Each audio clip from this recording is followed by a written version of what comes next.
Assalamualaikum warahmatullahi wabarakatuh. Waalaikumsalam warahmatullahi wabarakatuh. Bismillahi walhamdulillah, wassalatu wassalamu ala sayyidina rasulillah, sayyidina wa maulana Muhammad ibn Abdullah wa ala alihi wa sahbihi wa mawalah. Amma ba'du, subhanaka la ilma lana illa ma 'allamtana innaka antal alimul hakim. La haula wa la quwwata illa billahil aliyyil azim. Saudara-saudara kaum muslimin rahimakumullah.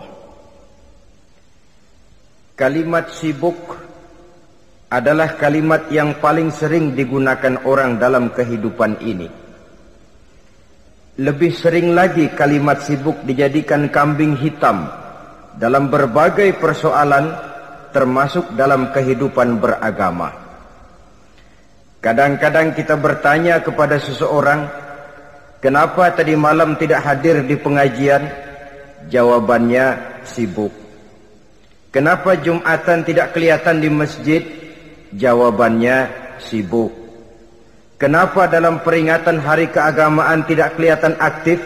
Jawabannya, sibuk. Kalau kita berbicara soal sibuk, siapa sesungguhnya orangnya dalam hidup ini yang tidak sibuk? Makin tinggi status sosial, akan makin tinggi pula tensi kesibukan yang kita hadapi. Masalahnya ialah kita yang bisa mengatur kesibukan atau malah kesibukan yang mengatur kita. Kalau kesibukan yang mengatur kita, insya Allah sampai tua sibuk terus.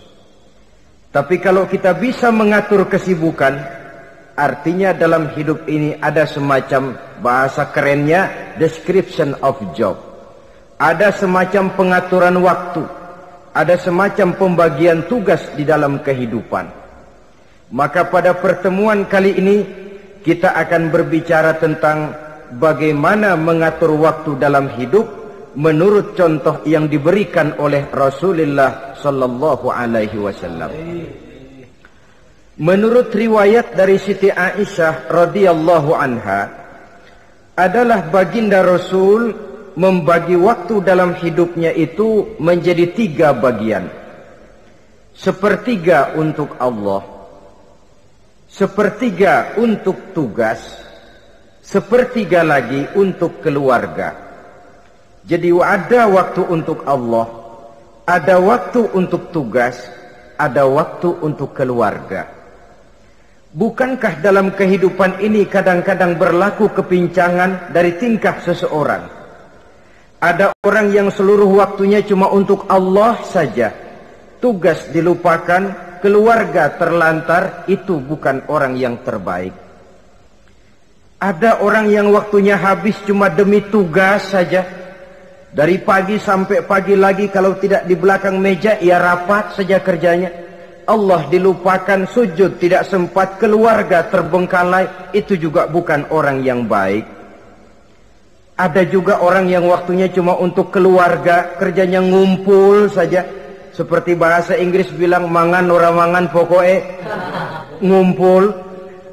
Bermasyarakat tidak sempat, sujud tidak pernah, dengan kehidupan beragama jauh. Ini pun bukan orang yang terbaik. Orang yang baik ialah orang yang pandai mengatur waktu. Itu tadi cara baginda mengatur waktu dalam kehidupannya. Selanjutnya, bagaimana cara beliau mengisi waktu? Apa pengaruhnya dalam pribadi dan perjuangan beliau, dan apa hubungannya dengan kita? Mari kita lihat lebih jauh. Sepertiga dari waktunya adalah untuk Allah, artinya untuk beribadah kepada Allah. Bagaimana ibadahnya? Saudara-saudara, satu-satunya manusia yang dalam Al-Quran sudah mendapat jaminan ampun dari seluruh dosa yang pernah dikerjakan, cuma Rasulullah orangnya. Quran yang menjanjikan, liyaghfira lakallahu ma taqaddama min dzambika wa ma ta'akhkhar wahai Muhammad, dosamu yang dahulu, dosamu yang sekarang, dosamu yang akan datang kalau memang ada, seluruhnya sudah mendapat jaminan ampun dari Allah Subhanahu wa ta'ala. Orang yang nyata-nyata sudah mendapat jaminan ampun dari segala dosa ini, ibadahnya luar biasa. Luar biasa bagaimana? Sejarah menceritakan beliau kalau sholat malam sampai bengkak kakinya karena rajin sujud. Aisyah menceritakan, satu malam selesai sholat isya saya akan tidur. Saya lihat suami saya sedang sholat, maka saya pun tidur. Tengah malam saya terbangun dari tidur, saya lihat suami saya masih sholat juga. Saya tidur lagi. Menjelang sepertiga malam yang akhir saya bangun, saya lihat masih sholat juga. Saya hampiri beliau. Saya tanya setelah sholatnya usai, "Bang," kata Aisyah, "ada apa yang?" Kata baginda Rasul. Sebab beliau itu, jangan senyum kalau saya katakan yang di sini. Sebab beliau itu pandai sekali menyenangi hati istrinya. Panggilan kelihatannya sepele, tapi bisa menghidupkan keharmonisan dalam rumah tangga. Beliau apabila memanggil Siti Aisyah dengan kalimat Humaira, "Ya Humaira," wahai yang pipinya kemerah-merahan. Cantik sekali panggilannya untuk istrinya. Kita kadang-kadang terlalu jujur tapi nyakitin. Mentang-mentang bini hitam, kalau manggil bini hitam, sini lo. Jujur tapi nyakiti itu. Hadirin yang saya muliakan, baginda menjawab, "Ada apa ya? Abang ini kan dosanya sudah mendapat jaminan ampun dari Allah." "Iya, lalu gimana?" "Ya kalau ibadah jangan terlalu gitu-gitu benar, kenapa sih? Orang sudah dapat jaminan ampun itu kan mestinya tenang, aman. Ini malah seolah-olah beliau orang yang paling banyak mempunyai dosa. Tidak puas melaksanakan hanya sholat yang wajib ditambah dengan yang sunnah-sunnah. Tidak usah gitu-gitu bener lah bang, sudah dapat jaminan ampun ini." Terhadap usul istrinya ini, apa jawab beliau? Sederhana, tapi melambangkan sikap jiwa yang luhur. Beliau menjawab, "Aisyah, afala uhibbu an akuna abdan syakura?" Yang, apa saya tidak senang kalau saya ini oleh Allah mendapat gelar abdan syakura, hamba yang pandai bersyukur, hamba yang tahu berterima kasih. Makin diampuni, makin banyak sujud saya. Makin diampuni, makin banyak ibadah saya kepada Allah. Inilah prinsipnya." Saudara-saudara, oleh karena ibadahnya demikian rupa, Allah lalu dekat. Oleh karena Allah dekat, perjuangan beliau itu, walaupun Quraisy melakukan segala macam cara dan usaha, mengeluarkan segala daya dan dana, kemampuan dan kekuasaan, tidak pernah berhasil mematahkan, walaupun berhasil menekan perjuangan baginda Rasulullah sallallahu alaihi wasallam. Coba kalau kita buka sejarah, beliau itu kan mulai berjuang sendiri, yang dihadapi masyarakat yang keras, kasar, brutal. 14 abad yang lalu, semenanjung Arabia terkenal sebagai masyarakat yang jahiliyah, di mana maksiat dan munkarat merajalela. Sembahan adalah berhala. Anak perempuan lahir dibunuh hidup-hidup. Itu zaman dulu, zaman sekarang pun tidak jauh bedanya. Malah kalau zaman dulu dikubur hidup-hidup, sekarang sebelum lahir sudah dibunuh. Yang namanya abortus itu. Kadang-kadang aneh, kita mengadakan operasi bersih, dilarang buang sampah sembarangan. Kalau sudah buang sampah saja tidak boleh sembarangan, tahu-tahu zaman sekarang ini bayi dibuang di tempat sampah. Bukan lagi kertas, bukan lagi kardus, bayi dibuang di comberan. Kan lebih sadis sebenarnya dari jahiliyah 14 abad yang lalu. Judi di zaman dulu 14 abad yang lalu merajalela, menyentuh segala lapisan masyarakat. Di zaman sekarang pun judi tidak kurang hebatnya, cuma tentu dengan bahasa yang lain. Apalagi di zaman sekarang orang pandai menghaluskan bahasa, mensamarkan istilah.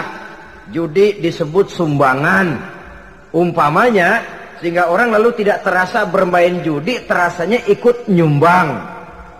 Itu sekedar istilah yang merangsang orang sebenarnya. Masyarakat yang semacam ini yang dihadapi oleh baginda Rasul. Diangkat jadi Rasul umur 40 tahun lalu mulai berjuang. Mula-mula secara sembunyi dakwahnya itu. Dari pintu ke pintu, dari rumah ke rumah, dari orang ke orang. Hasilnya 3 tahun gerilya berdakwah, dapat pengikut tidak lebih 11 orang. Sudah tidak digaji, tidak dapat beras, hidup pun miskin. 3 tahun dakwah, dapat pengikut 11 orang.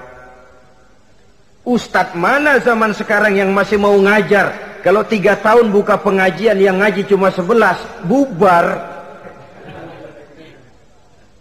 Kiai mana yang masih mau buka pondok kalau 3 tahun buka pesantren, santrinya cuma 11?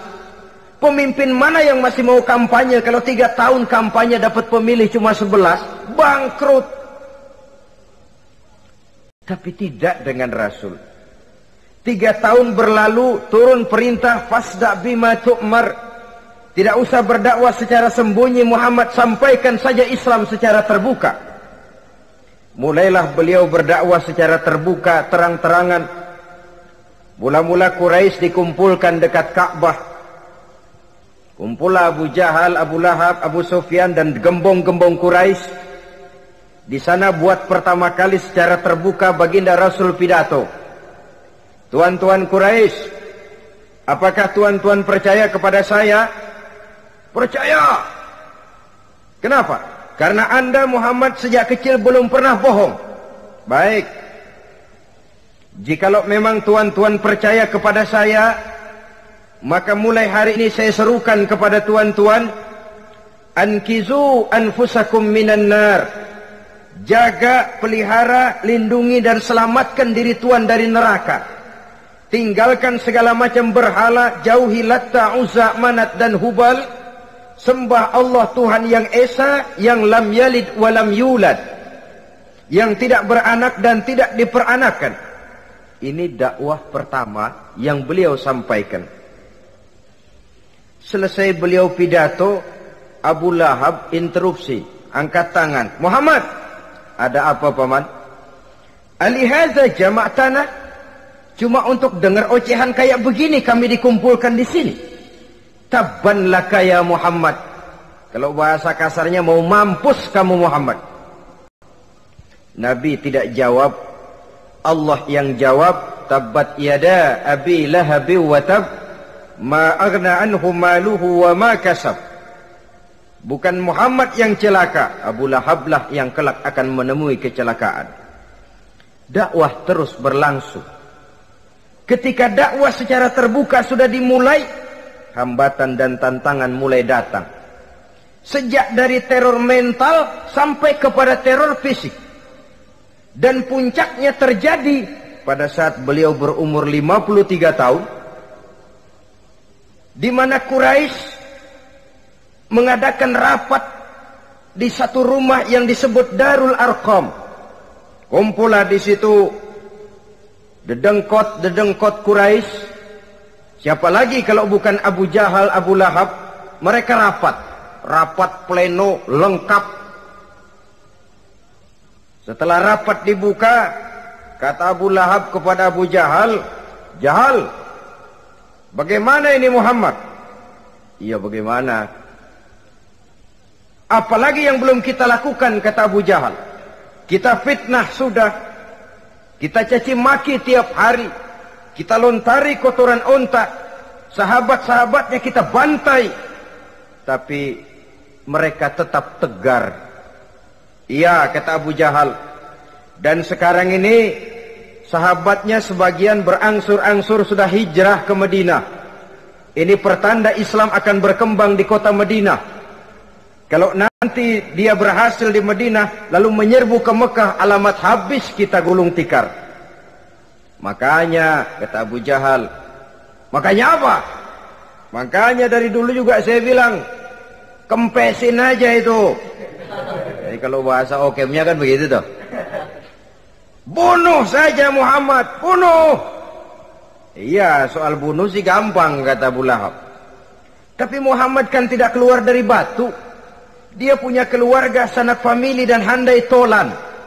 Kalau keluarganya menuntut balas bagaimana ini? Gampang. Kita kan banyak punya suku. Tiap-tiap suku kan punya juara, tukang-tukang pukul.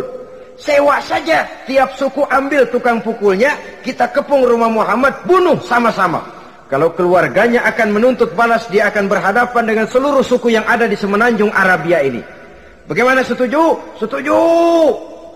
Nah, sudah. Kapan kita bunuh Muhammad? Kapan lagi? Tidak usah buang waktu. Besok malam. Ya, besok malam kita bunuh Muhammad. Tapi awas, semua yang ikut rapat di sini, ingat baik-baik, ini rahasia negara. Besok malam kita akan membunuh Muhammad. Siapa yang berani membocorkan rahasia negara ini, supersip. Dianggap menghambat program Quraisy. Itu nanti dijatuhi hukuman berat ya. Jaga rahasia baik-baik bahwa besok malam kita akan membunuh Muhammad. Sanggup? Sanggup. Rapat selesai. Hadirin boleh bubar ke rumah masing-masing. Pulang. Namanya manusia, bocor juga rahasia ini. Begitu pulang, cerita sama istrinya, Bu, anu loh Bu, apa Pak? Saya tadi ikut rapat. Rapat apa tuh Pak? Besok malam akan ada pembunuhan. Pembunuhan? Pembunuhan. Siapa toh yang mau dibunuh? Muhammad. Tapi jangan bilang-bilang ya, ini rahasia negara. Ini rahasia negara Bu, jangan bilang-bilang. Iya Pak, iya. Nah, besok pagi istrinya ngobrol sama tetangganya. Mbak Ayu, tahu nggak? Apa toh? Nanti malam akan ada pembunuhan. Siapa yang mau dibunuh? Muhammad. Loh, sampean taunya dari mana? Suami saya ikut rapat, tapi jangan bilang-bilang ya Bu ya. Ini rahasia negara. Jangan bilang-bilang. Nanti yang satu sampaikan lagi. Jangan bilang-bilang. Terus jangan bilang-bilang. Akhirnya berita tersebar. Sehingga pagi hari itu sebagian besar penduduk Mekah sudah tahu kalau nanti malam akan ada pembunuhan. Maka lepas zuhur, Mekah itu mulai tegang. Yang simpati, aduh kasihan Muhammad nanti malam akan dibunuh. Yang tidak senang, mampus biar dia rasain ntar malam. Saudara-saudara, begitu maghrib berbunyi sudah, udara mulai gelap, penduduk Mekah sudah kunci pintu seperti ada jam malam. Sepi, sesepi-sepinya. Tutup pintu, kunci, bukan tidur, ngintip dari dalam. Lepas jam 8 malam, makin tegang. Masing-masing penduduk ngintip dari pintunya. Sudah berangkat belum orang yang mau bunuh Muhammad? Sudah berangkat belum? Kira-kira jam 9 ini, tukang-tukang pukul lewat mau ngepung rumah Muhammad untuk membunuh beliau. Begitu masuk Mekah, penduduk sudah kunci pintu, tapi mereka tahu kalau semua ngintip. Wah, makin hebat ini yang pemuka Quraisy ini, tukang-tukang pukul ini. Jalannya dibuat gagah-gagah, barisnya dibuat hebat-hebat. Itu injekan tanahnya dalam baris dibuat kenceng-kenceng. Brok, brok, brok, brok, kayak serdadu baris. Lewat dekat rumah penduduk pakai batuk lagi. Yang dari dalam ngintip makin ciut. Wah, ini dia yang mau bunuh Muhammad ini. Sampai di rumah Nabi, dikepung rumah Nabi, di pagar betis. Malam itu di dalam rumah cuma Nabi, Abu Bakar dan Ali bin Abi Thalib. Nabi tahu rumahnya dikepung. Lewat tengah malam beliau berkata, Abu Bakar, saya ya Rasul. Mari kita berangkat hijrah. Baik ya Rasul. Ali, saya ya Rasul. Kamu gantikan saya ya. Gantikan apa ya Rasul? Gantikan tidur di tempat tidur saya. Baik ya Rasul. Masya Allah. Sekali menggantikan mati. Tidur di tempat tidur Rasul pada malam rumahnya dikepung. Resikonya kan mati. Menggantikan mati. Lah kalau menggantikan lurah lumayan. Menggantikan mati. Dan Ali tahu persis resikonya. Dan beliau waktu itu masih muda dan beliau tidak nawar. Baik ya Rasul, saya akan tidur di sini, berangkatlah Tuan. Berangkat Rasul. Ketika keluar dari pintu belakang, rumah dikepung rapat. Terjadilah keajaiban yang Allah ceritakan, wa ja'alna min baini aydihim sadda wa min khalfihim sadda fa aghshaynahum fahum la yubsirun. Di muka, di belakang, di kiri kanan dibuatkan dinding oleh Allah, dibutakan mereka. Mereka tidak lihat kalau Muhammad keluar dari rumahnya. Siaga penuh, apel, mata melotot, Nabi lewat nggak kelihatan. Sampai Nabi kemudian menuju Gua Thur, 3 malam 2 hari di sana. Dari sana perjalanan dilanjutkan ke Madinah Al-Munawwarah. Allahu Akbar. Mengarungi gurun pasir yang gersang dan tandus, yang terbentang antara Mekah dan Madinah. Meninggalkan kampung halaman tempat di mana dilahirkan dan dibesarkan. Keluarga yang berbeda akidah terpaksa berpisah. Kok kuat? Kok bisa? Kok sanggup? Di mana rahasia kekuatannya? Beliau punya sandaran vertikal. Ibadahnya kepada Allah. Dengan bahasa kita sekarang, beliau punya backing. Backingnya tidak kepalang tanggung, yang serba maha. Maka saya mengajak kepada seluruh kaum muslimin. Di zaman sekarang kan orang lagi main backing-backingan. Ya, nah, siapa yang punya backing punya jalu. Saya cuma mengajak, kalau mau cari backing jangan kepalang tanggung. Carilah backing yang serba maha. Maha gagah, maha tahu, maha adil, maha bijaksana, maha segala-galanya. Dan dialah Allah subhanahu wa ta'ala. Saudara punya backing kolonel, tanggung. Nanti dia pensiun habis. Yang kolonel saja tanggung, apalagi yang kopral. Kalau mau cari backing, carilah backing yang serba maha, Allah Azza wa Jalla. Caranya tentu dekat kepadanya.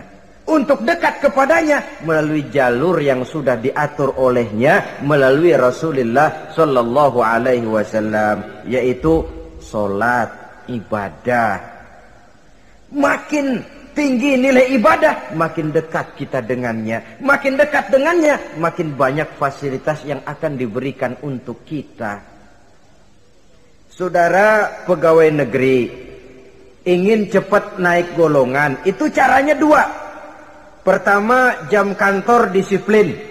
Jam 7 masuk. Jam 3 pulang.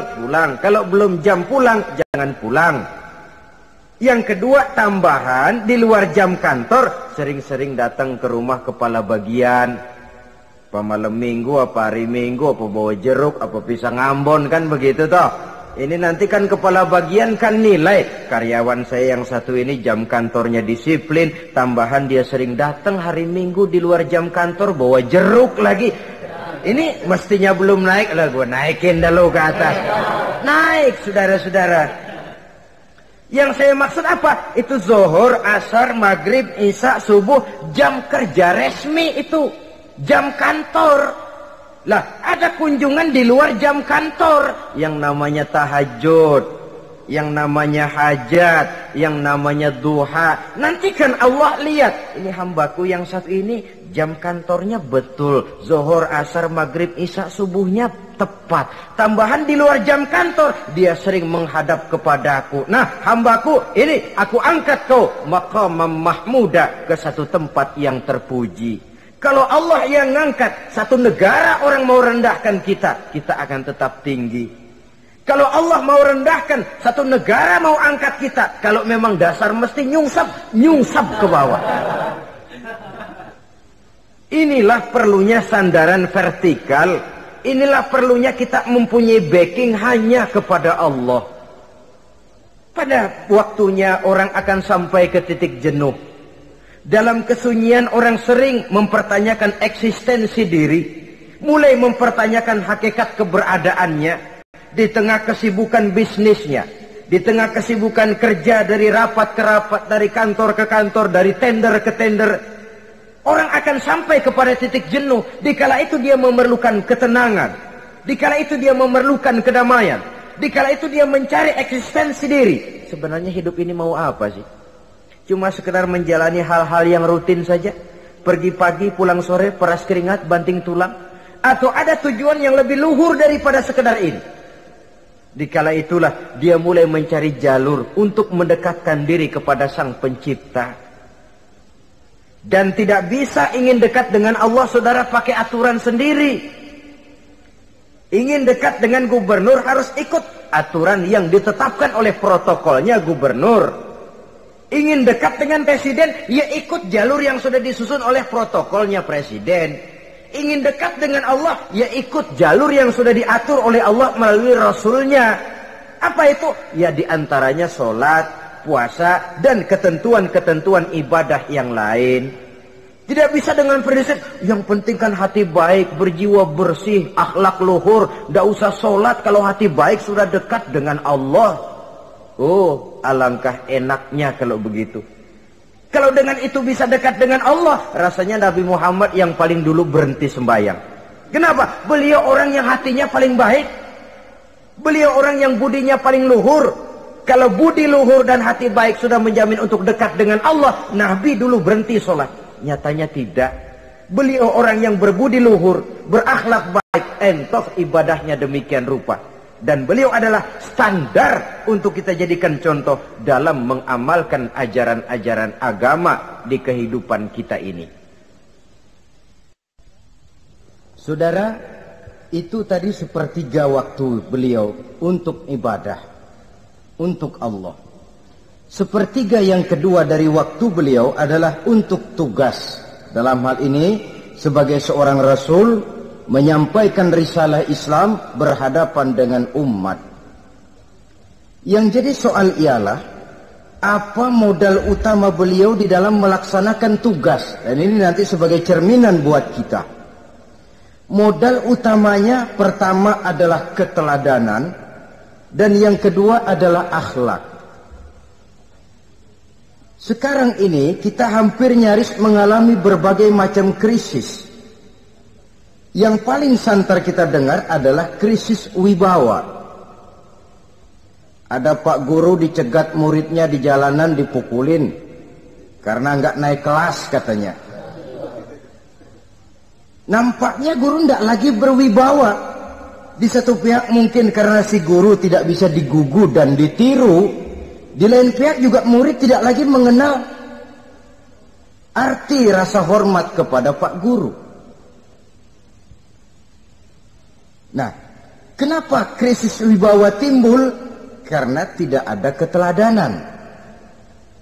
Adapun Rasul, wibawa beliau timbul di tengah umat karena keteladanan ini. Apapun yang beliau ajarkan kepada umat, beliau adalah pelaksana pertama. Dengan kata lain, satunya kata dan perbuatan. Ini yang sangat diperlukan di zaman kita sekarang. Bukan cuma sekedar simposium, muktamar, kongres, rapat besar dengan keputusan bertumpuk-tumpuk kertas di atas meja, tetapi tidak pernah terrealisir dalam kehidupan. Yang kita perlukan adalah satunya kata dan perbuatan. Bahwa kalau itu yang diucapkan, itu yang diterapkan. Kalau itu yang diteorikan, itu yang dikerjakan. Keteladanan. Yang kedua, rahasia sukses beliau dalam melaksanakan tugas berhadapan dengan umat, akhlak. Beliau tidak menyampaikan Islam ini dengan kekerasan, tidak juga dengan bujuk rayu harta,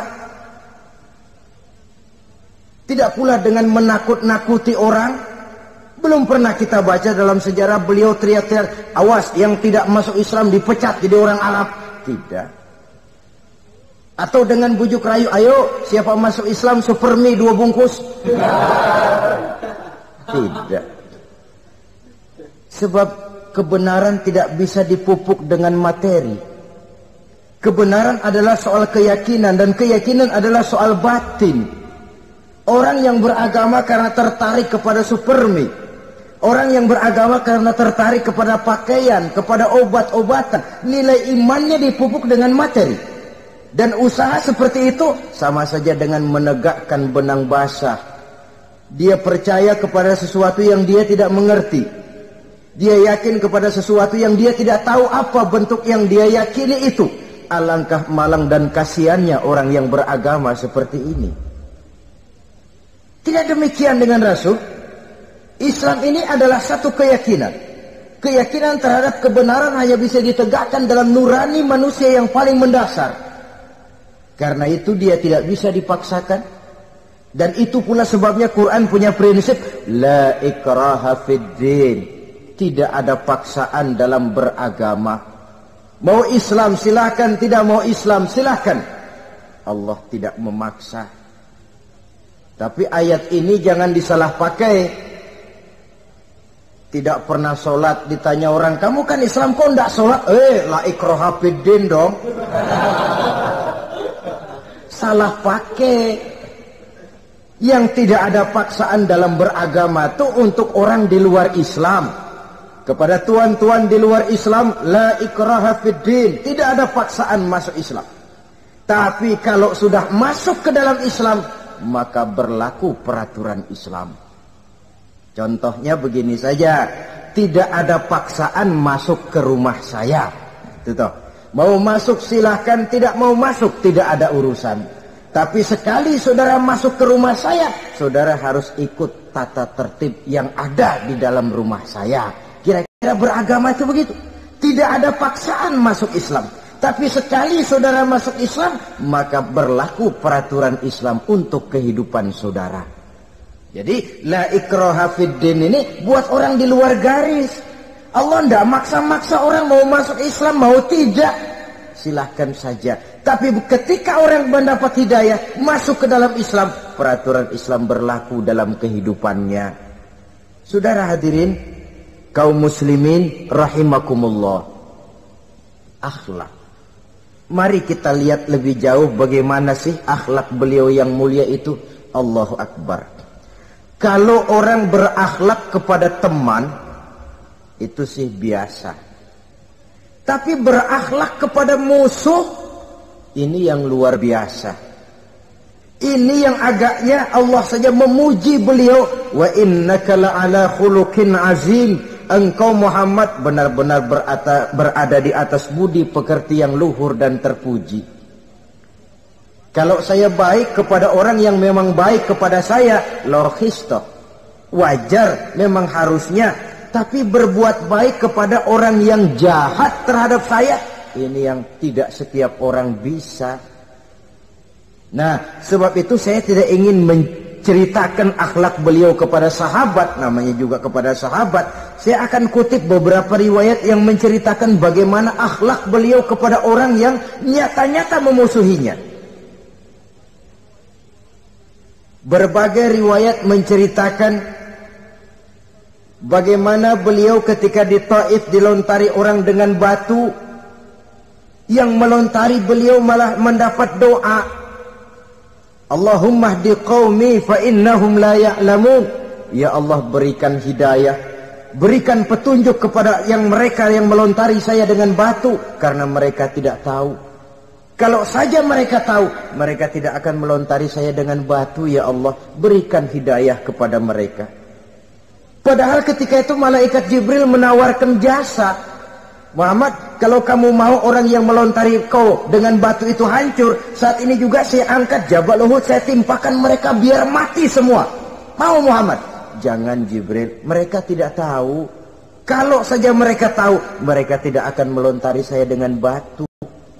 Lebih baik doakan mereka supaya mendapat hidayah dari Allah. dalam kondisi kepepet, dilontari dengan batu, malaikat Jibril datang menawarkan jasa. Beliau lebih memilih mendoakan orang yang berbuat jahat itu. Ya Allah, bukan main. Umumnya kita kan kalau lagi kepepet ada yang nolongin, girang bener. Andai kata kita yang jadi nabi, disambitin orang, datang malaikat Jibril nawarin, bagaimana sikat? Abisin aja dah.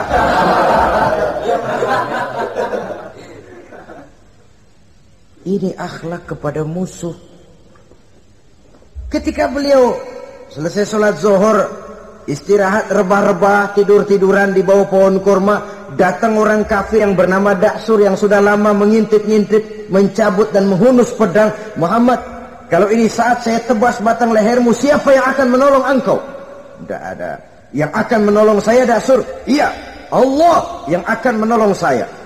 Mendengar Allah, Daksur gemetar, keringat dingin bercucuran, pedang jatuh ke bawah. Diambil oleh Rasul pedangnya, dibalikkan ke leher Daksur. Kalau sekarang saya yang tebas batang lehermu Daksur, siapa yang akan menolong kamu? Tidak ada ya Rasul, kecuali kalau kau mau memaafkan saya. Baik, ambillah kembali pedangmu, kau saya maafkan, dan jangan ulangi lagi perbuatan semacam ini.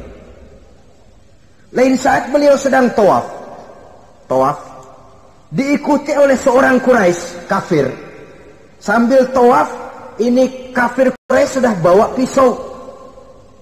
Dia pikir nanti di satu sudut yang agak gelap saya tikam Muhammad dari belakang, saya bunuh dia. Jadi kafir ini pura-pura ikut tawaf. Jahatnya orang kafir itu kan begitu. Tawaf ya ikut pura-pura tawaf, ada kesempatan sikat dari belakang. Putaran pertama belum ada kesempatan, putaran kedua makin tegang. Pokoknya begitu tempat agak gelap, cabut pisau, hantam saja sudah Muhammad, biar mati sekali di sini. Dan Nabi tahu, oh ini asisten pribadi malaikat Jibril ngasih tahu tuh.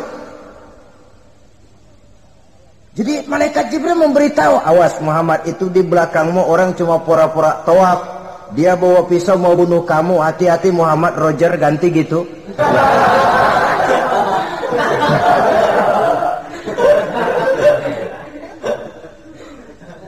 Tahu persis beliau. Sampai di satu sudut yang gelap, si kafir ini mencabut pisau. Nabi nengok ke belakang, menoleh Nabi. Begitu menoleh, Quraisy ini kan ketangkep basah. Bahasa Arabnya yumsak mablul katanya. Ketangkep basah, grogi, salah tingkah, garuk nggak gatel. Kasihan ngelihatnya sudah. Ya namanya orang ketangkep basah itu.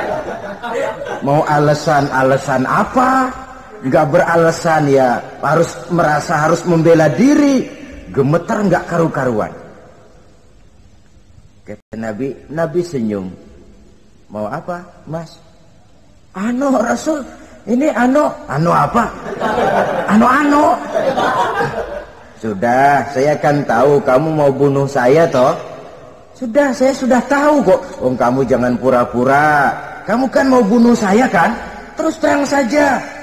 Iya Rasul, iya. Sekarang gimana? Enggak berani Rasul. Minta maaf saja. Ya kalau sudah kamu minta maaf begitu, sudah kamu pulang sana, jangan diulangi lagi ya. Begitu mudah beliau memaafkan orang yang nyata-nyata mau menghabisi nyawanya, sepanjang itu belum terwujud, sepanjang itu belum terbentuk dalam artian real. Sangat mudah beliau memaafkan orang. Saudara hadirin kaum muslimin rahimakumullah, pemaaf, lapang dada, toleransi, menghargai pendapat para sahabatnya. Ini sederetan dari akhlak yang terpuji. Sehingga karena keluhuran akhlak inilah yang menyebabkan orang tertarik masuk ke dalam Islam. Beliau berprinsip apa? Basiru wala tunaffiru, yasiru wala tu'asiru. Gembirakan orang, jangan ditakut-takuti. Mudahkan persoalan orang, jangan dibikin sulit. Ini kan satu prinsip yang sangat baik dalam melaksanakan dakwah, dalam menyampaikan misi.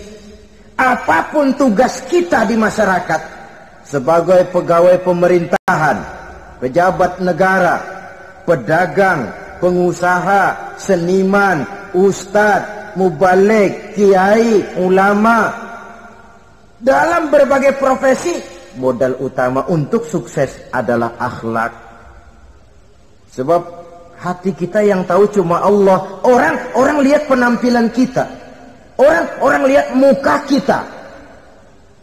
Sebab itu Nabi katakan, innakum la tas'una an-nasa bi amwalikum walakin yas'uhum minhum bastul wajhi wa husnul khuluqi. Kamu tidak akan bisa menarik simpati orang banyak dengan hartamu, tapi bisa kau tarik simpati orang banyak dengan akhlak yang baik dan muka yang senyum, muka yang enak dilihat. Orang kadang sering bilang, dia mah biar mukanya begitu hatinya baik. Iya, soal hati kita nggak tahu. Yang kita lihat pertama muka. Bagaimana gue mau ikut dia mukanya kayak batu kuburan?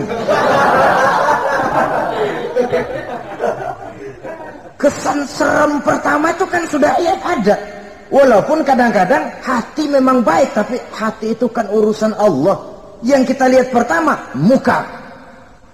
Ini barangkali nanti termasuk teori dalam psychology of salesman ya, bahwa sesuatu yang baik kalau dihidangkan dengan cara yang tidak baik, orang tidak akan tertarik. Lihat saja, orang sekarang ini kan entah makin lajunya dunia bisnis kita, masuk ke rumah-rumah kita cuma menawarkan air jahe, menawarkan sasa, menawarkan kecap bango, menawarkan barang-barang yang kelihatannya remeh. Ini kan termasuk psychology of salesman. Yang datang ya biasanya perempuan, wajahnya ya lumayan, paling kurang sedikit di atas 6 lah begitu. Nah, lalu tutur katanya sopan, masuk ke rumah tidak sungkan, ada rasa familiar, rasa kekeluargaan, lalu datang. Taktik untuk menawarkan barang yang jadi merek dagangannya. Nah, Islam ini agama yang baik. Kalau disampaikan dengan cara yang tidak baik, sadis, memponis, orang akan lari dan jauh. Menyinggung, bukan menyentuh. Siapapun kalau tersinggung lari, tapi kalau tersentuh, dia akan mendekat. Apaan lo Islam bayang begitu? Mikir nih anak, gue sembayang diomelin, mendingan kagak sembayang sekalian ketahuan. Saudara hadirin yang saya muliakan, ini yang diberikan contoh oleh baginda Nabi. Apapun tugas kita, pedagang, utamakan akhlak, petani, utamakan akhlak, seniman, utamakan akhlak, mubaligh, utamakan akhlak, pejabat negara, utamakan akhlak, pelayan dan pengabdi masyarakat, utamakan akhlak. Saudara hadirin yang saya hormati, kaum muslimin yang berbahagia. Jadi untuk sukses di masyarakat, untuk sukses di tempat tugas, modal utama adalah akhlak. Dan ini yang dicantikan contoh dari Nabi kita Muhammad sallallahu alaihi wasallam. Sepertiga waktunya untuk tugas. Dalam menjalankan dan melaksanakan tugas sebagai seorang rasul, menyampaikan risalah Islam, berhadapan dengan umat, modal utamanya adalah akhlak. Demikian juga kita di masyarakat. Dan akhlak itu memang harus dibiasakan sejak kita kecil, sehingga dengan demikian nilai-nilai yang baik akan terus terbawa sampai di hari tua kita. Saudara-saudara, rasanya kehancuran satu bangsa dimanapun di dunia ini selalu dimulai dengan kehancuran akhlak daripada bangsa itu sendiri. Dan kehancuran akhlak itu bisa saja terjadi di tengah kemakmuran ekonomi, di tengah maju dan canggihnya teknologi. Kapan? Apabila pegangan orang kepada agama sudah lemah dan rapuh. Kita tengok di negara-negara di sebelah barat kita, kemajuan teknologi yang tidak diimbangi dengan kuatnya pegangan orang kepada agama telah melahirkan budaya-budaya yang merendahkan martabat manusia.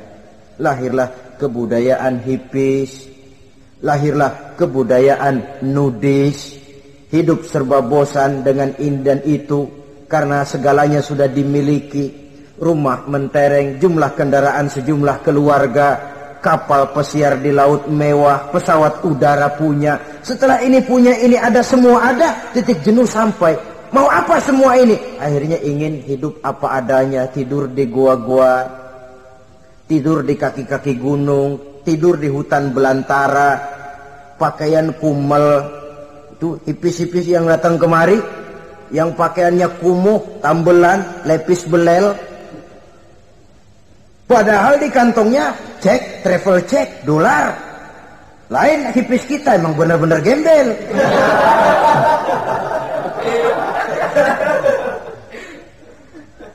Merasa jenuh, merasa bosan.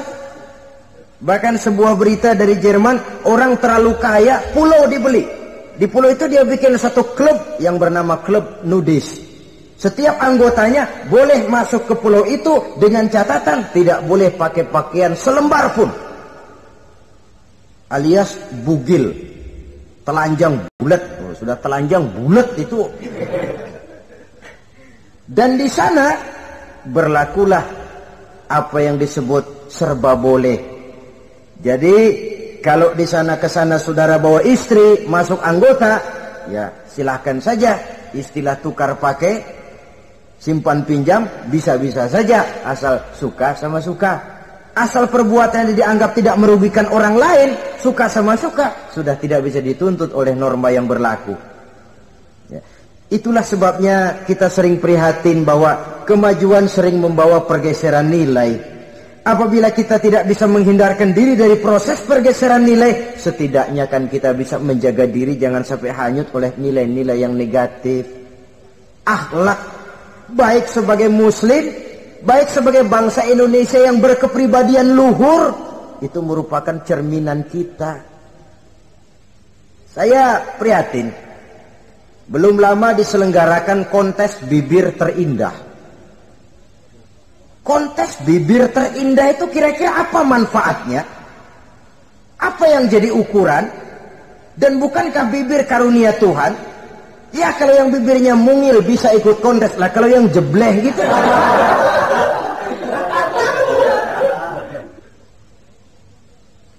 Kontes bibir terindah masih hangat dibicarakan orang.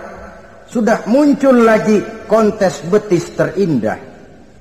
Nah kalau sudah bicara soal betis ini, kan yang terbayang oleh kita kira-kira ukurannya apa? Yang diukur itu apanya ya? Ya tentu betisnya itu. Nah paling celaka kalau betis-betis yang ikut itu nanti jadi milik panitia semua kan.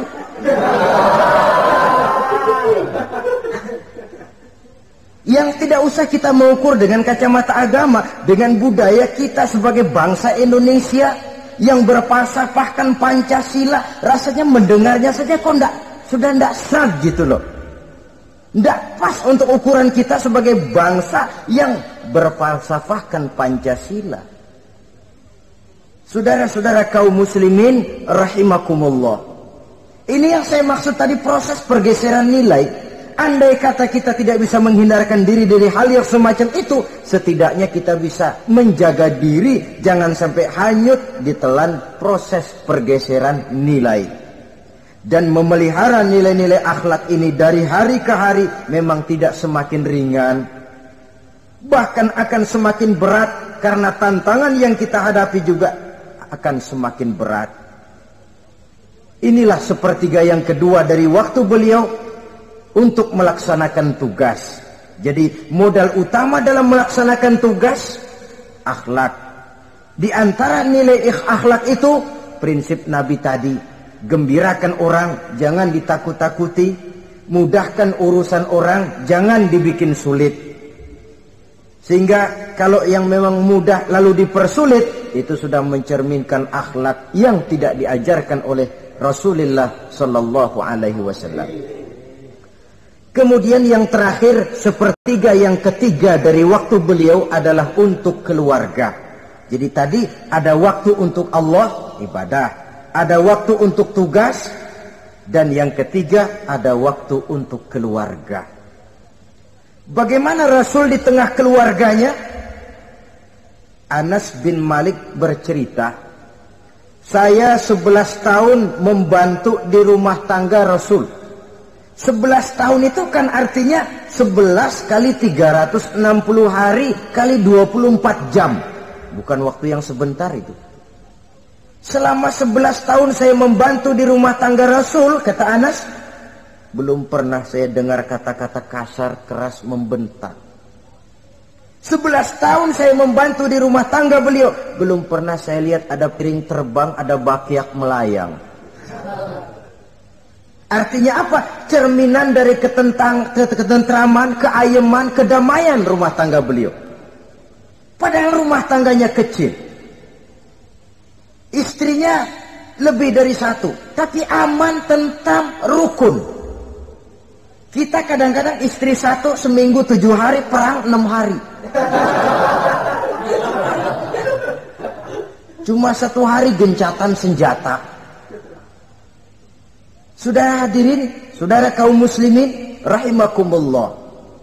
Kalau beliau tidak menyenangi satu masakan, misalnya masakan istrinya, tidak mencah-mencah, cuma kelihatan dari makannya barangkali tidak begitu banyak, tapi tidak pernah mencela apapun yang dimasak istrinya.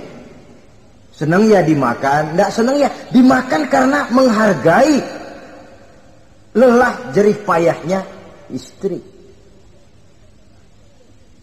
Ini kelihatannya sepele, tapi dari sini keharmonisan rumah tangga itu bisa saja timbul. Bukankah seseorang hanya bisa sukses di tempat tugas? Jadi apapun dia, kalau berangkat dari ketentraman dan ketenangan di rumah tangga. Dan tidak ada orang bisa meraih sukses kalau dia berangkat dari rumah tangga yang berantakan. Itulah sebabnya ini sangat diperhatikan oleh baginda Rasul.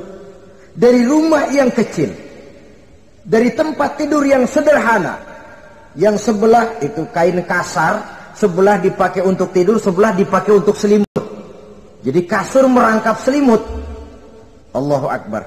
Tapi dari rumah tangga yang semacam itu keluar ucapan baiti jannati, rumah tanggaku laksana surga bagiku.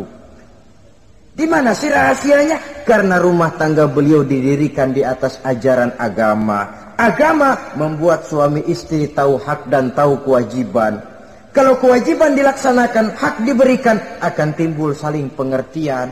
Apabila ada pengertian, akan timbul ketenangan, dan ketenangan adalah tangga utama untuk mencapai rumah tangga bahagia. Apalah artinya? Seperti banyak istilah orang, rumah bertingkat, uang banyak berlipat-lipat, kendaraan serba mengkilat, istri pun cantik memikat, kadang-kadang jumlahnya 4, tapi tiap hari kiamat.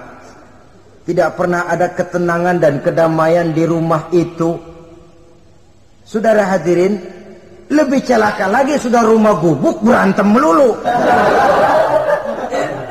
Sudah kiamat itu, sudah kiamat. Jadi dengan adanya pelaksanaan kewajiban, pemberian hak, timbul pengertian. Pengertian membawa ketenangan. Suami keluar rumah, istri tenang di rumah. Suami meninggalkan istri pun hatinya tenang dan tentram, tidak was-was, tidak berpikiran nanti kalau saya lembur ini istri ngompreng, tidak. Si istri pun lega melepas suami karena ada keterbukaan. Ini kan menurut angket terakhir loh ya, yang diadakan oleh beberapa majalah di ibu kota ini, di ibu kota katanya, dari sejumlah laki-laki yang disebarkan angket, ternyata jika ada 3 laki-laki, 2 nyeleweng. Jadi angka penyelewengan itu 2/3 dari jumlah laki-laki itu menyeleweng katanya. Ya mudah-mudahan yang kumpul di sini termasuk 1/3 yang nggak nyeleweng itulah. Dan tidak semua bentuk penyelewengan itu karena alasan ekonomi. Bukan pula karena alasan ketidaksetiaan istri, tapi merupakan cerminan dari sikap hidup di mana orang jauh dari nilai-nilai agama, sehingga penyelewengan itu dianggap sesuatu yang manusiawi, biasa-biasa saja, bahkan kadang-kadang ikut membentuk status sosial, melahirkan kebanggaan. Innalillahi. Orang kalau sudah bangga nyeleweng, nyeleweng bangga, itu kiamat sudah. Sama saja, bikin dosa ketawa. Waduh, itu malaikat gemes benar. Udah bikin dosa cengengesan, cengar-cengir, tidak ada rasa nyesel, tidak ada rasa takut, tidak ada rasa bersalah, biasa gitu. Saudara hadirin yang saya muliakan, ini kan cerminan dari rapuhnya pegangan orang kepada agama. Jadi untuk membina rumah tangga yang bahagia ini, sepertiga dari waktu untuk di tengah keluarga, menghidupkan nilai-nilai agama di rumah tangga kita. Oleh karenanya, pada bagian akhir dari pertemuan yang singkat ini, saudara-saudara, saya mengajak, marilah pandai-pandai membagi dan mengatur waktu. Ada waktu untuk Allah, ada waktu untuk tugas, ada waktu untuk keluarga. Syukur kalau ada keseimbangan. Tapi kalau tidak, istilah usul fikih itu tatimul aham minal muhim, mendahulukan yang terpenting dari yang penting. Kalau ada 3 persoalan semuanya penting, tentu di antara 3 ini kan ada yang lebih penting. Yang itulah yang dikerjakan lebih dulu. Dan ini tidak berarti bahwa penjatahan waktunya harus sama. Untuk ibadah dalam sehari semalam sekian jam, untuk tugas sekian jam, untuk keluarga sekian jam. Tidak bisa kita targetkan begitu. Dan yang dimaksud di sini pun adanya pengaturan. Pengaturan tidak berarti bahwa harus sama waktunya, tidak. Kita melihat kepentingannya. Saudara hadirin, sama saja di zaman sekarang, kalau dengan pembangunan kita ingin menciptakan pemerataan di kalangan rakyat, itu tidak berarti bahwa rakyat Indonesia ini standar ekonominya harus sama semua, seperti yang dicita-citakan komunis. Tidak bisa. Menciptakan pemerataan artinya, kalau yang kaya bisa semakin kaya, kenapa yang miskin tidak bisa naik jadi sedikit kaya? Dan artinya menciptakan kesempatan kepada setiap penduduk Indonesia untuk merubah tahap dan taraf kehidupannya. Demikian juga adanya pengaturan waktu. Bukan berarti untuk Allah sekian jam, keluarga sekian jam, tugas sekian jam. Sebab jam-jam ini sulit kita jatahkan. Kadang-kadang tugas, kadang-kadang keluarga, kadang-kadang ibadah kita sedang gandrung. Yang penting ada keseimbangan dalam cara kita mengatur waktu itu. Nah, saudara-saudara, demikianlah pertemuan dan pembicaraan kita kali ini. Terima kasih atas segala perhatian. Mohon maaf atas segala kekurangan. Usikum wa nafsi bitaqwallah. Wassalamualaikum warahmatullahi wabarakatuh.